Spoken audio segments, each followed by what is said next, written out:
Hey everybody, this is Kodak here, and today we're going to be looking at something a little bit different. Now, a couple of years ago, I made a video called How Pokemon Gets You to Buy Its Starter Decks, and a lot of what I talked about was how Pokemon uses things like brand recognition to get you interested in buying their starter decks. For example, this here is a V-Battle Venusaur deck that I'm looking at today. This one released in February, although this is the first time I have encountered any of these decks out in the wild. It has not been easy to find these wild Pokemon decks, ironically enough, but we're going to take a look at this today because one of the things I complained about in the video about the Charizard deck, which in hindsight was a much better deck than I gave it credit for, considering what things like the Zacian deck do.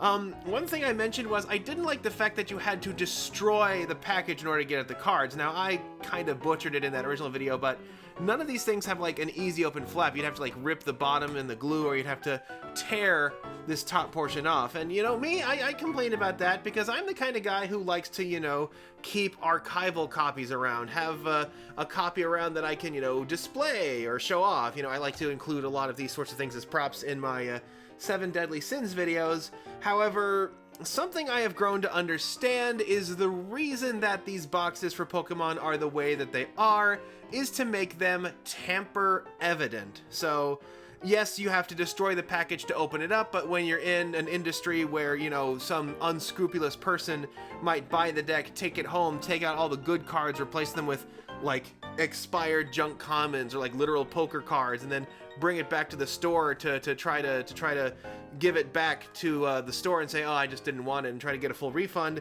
If the package has to be torn open for that to for anything inside to be accessed, they'll at least get a long sideways glance from whoever's running the cash register at the time. So that is why these things are the way they are. I mean, there are many ways to make games that are tamper evident. For example, you could do what MetaZoo does and have like a foil like seal at the top. You could do what Digimon does and have a crash lock at the bottom, which is a special kind of box fold that cannot be opened, but it uses some glue and some extra flaps. It can still be flattened, although this one, the Digimon card game, doesn't have a foil seal on the top, and MetaZoo doesn't use a crash lock, so they're really more than half measures than anything. A more common method is to wrap it in cellophane, you know, shrink wrap, that kind of thing. But for games like Pokemon that have their product in stores that aren't necessarily dedicated gaming stores and don't know to look for like a little piece of tape that's been severed or something, they have this highly destructible package. However, I talk about this today because this new package for the V-Battle game has some interesting tricks to it. It's got an interesting secret that I have recently discovered. I don't think I'm like the first person to notice this, but you know, it's a pretty neat trick that that they don't advertise anywhere on the box that you can do with this thing once it's all open. So of course, in your box, you get your deck of cards. You get this just hilariously oversized flip coin. In fact, I'd go so far as to say it's not really a flip coin. It's more like a drink coaster for a can of Red Bull. It also, of course, comes with your playmat, your rules, your tip guide, and your damage counters and all of that. And it actually gets shipped in this sort of clamshell container. Now, this clamshell container in particular, I know to be new because it has a spot up here where the obnoxiously huge coin goes. So this is a new thing. So they've had these sorts of things for a while in Pokemon. I think usually they're a tray with a detachable lid, or if they are a clamshell, they hold tight about as well as dollar store Tupperware. But they've done a few changes with this that's kind of interesting. So of course you want to take your deck and your damage counters. The coin's already in there because I plugged it into this little spot, but it's got like a little, you could use a tray to dump the counters there. You can of course add your rules and all of that, and I want you to pay attention to the sound this makes when I close it. Yeah, you hear that? That nice solid like clicky thud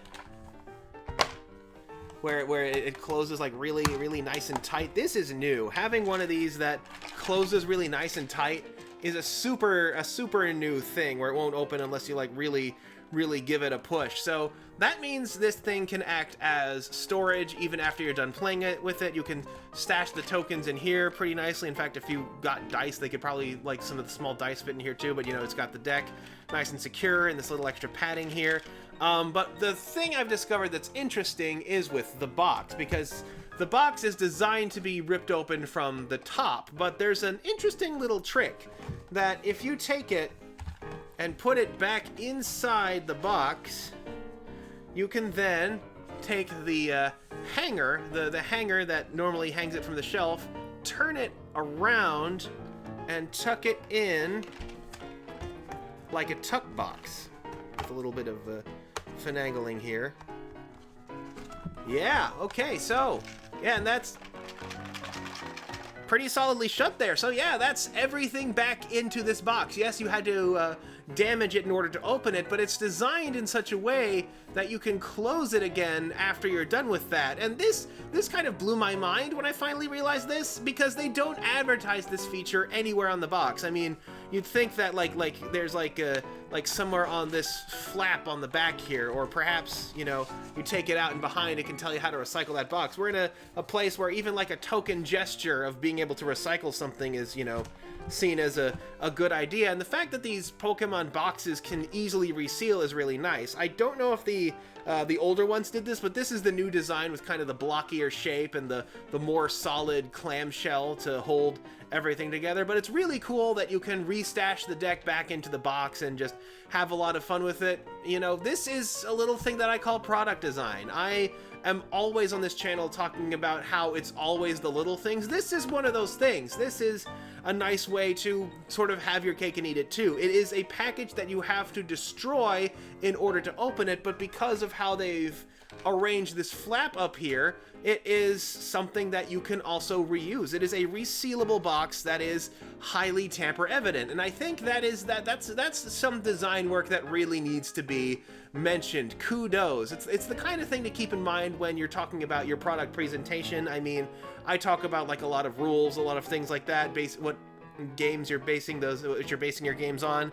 However, once you get your game to market, it's a nice little thing to keep in mind how you present your game, whether it's a box that's fully resealable or even a box that, even if you reseal it, has like a display like Castor Chronicles here, or like what MetaZoo did and made their boxes the perfect size to stash the cards with the sleeves on. It's these little things that make gamers go neat, that really, you know, it's that little bit of added spice that can help a game, you know, really succeed. So yeah, that's a quick look at this cool little feature that the Pokemon box can do, and until next time, this is Kodak signing off.